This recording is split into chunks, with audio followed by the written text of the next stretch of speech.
ustoz meni bir savol qiziqtiradi. Inson umuman jamiyat, tabiatdan uzoqlashib ketmayaptimi? Omonatjon ta'kidlaganidek, tabiat hamisha biz bilan sirdosh bo'ladi. Umuman insoniyatning tabiatdan uzoqlashishi insoniyligini cheklab qo'ymaydimi? Albatta, og'riqli savol. Albatta, urbanizatsiya, shaharlashuv kuchaygani sayin dunyo miqyosida aholini shaharlarda yashash darajasi kuchayib boryapti. Mana kuni kecha o'qib qoldim, dunyo bo'yicha 51% odam hozir shaharda yashayapti ekan. Balki undan ham ko'proqdir. Ba'zi joylarda undan ham ko'p. Lekin umuman olganda dunyo miqyosida yarimdan ko'p odam shaharlarda yashayapti ekan. Yarimdan oz odam, ya'ni 49% hatto undan kamroq odam qishloqlarda yashayapti. Ya'ni haqiqatan ham meni kuzatishim bo'yicha inson ham, uni bir parchasi bo'lgan ijodkor ham, yozuvchi, shoir, dramaturg, san'atkor ham hammasi shaharlarga qochib kelyapti. Bir paytlar 19-asrda Yevropada, Fransiyada aytilgan edi-yu, shoirlar qishloqlarda tug'ilib, Parijda o'ladi deganda. O'sha narsa butunlay haligi borgan sayin ijodkorlar uchun ayniqsa birdan bir yo'lga aylandi. Kimdir qalami bor shaharga qochadi. Qalami bor shaharga, qishloq tark etadi. Va bu bilasizmi, mening kuzatishim bo'yicha o'sha boshi berk ko'chaga olib boradi. Ijodkorni ham, umuman insonni. Mening nazarimda insonning bitta oyog'i jamiyatda bo'lsa, ikkinchi oyog'i tabiatda turishi kerak. Keyingi paytda, keyingi 100 yil ichida, ayniqsa keyingi 20-30 yil ichida inson tabiatni bag'ridagi, quchog'idagi oyog'ini tortib olyapti.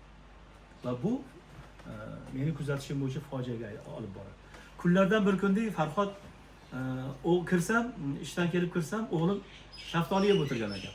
Menga ko'zi tushdi-yu, "Dada, keling shaftoli yeymiz" dedi. Bunda qarasam, keling o'rik yeb o'tirgan ekan.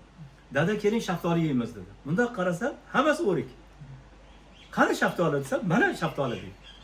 Qarasam jiddiy gapiryapti. "O'g'lim, bu o'rik-ku" dedim. Ya'ni shaharda tug'ilib, shaharda o'sgan farzandlarimiz, men buni hali o'g'limni ayblash uchun, ginaxonlik qilish uchun aytmayapman. Bu hamma bolalar hozir shaharda tug'ilganlar shunaqa. Hatto o'sha mevalarni ham farqiga bormay qo'ydi. Va qolaversa, bilasizmi, men o'sha tug'ilib o'sgan joyimda, qishlog'imda qo'y boqib yurgan paytimda juda ko'p o't o'lanlarning nomini bilardim. Hozir juda ko'pini unutdim. Tushunayapsizmi? Ya'ni nimaniki nomini unutsak, uni o'zini ham unutamiz. O'zini unutdingmi, demak dunyoning bir qismini unutamiz. Bu dunyo qanchalar sirli, qanchalar haligi mo'jizaviy bir makon. Demak, inson ham, ijodkor ham qanchalar jamiyatdan boxabar bo'lsa, shuncha tabiatga yaqin yurmoq kerak. Chunki jamiyat va tabiatni birlashtirgandagina biz dunyo haqidagi tasavvurlarimiz to'liq bo'ladi. Va ijodkorni ham hayot haqida yozayotganlari to'liq bo'ladi.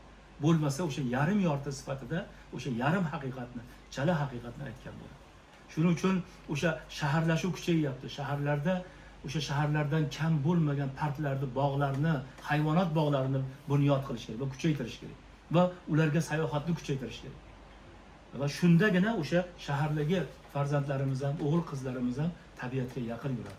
Ularning nomlarini bir har bitta narsani nomini o'rgatmoq kerak. Nomini bilsak, keyin uning ichiga kira olamiz.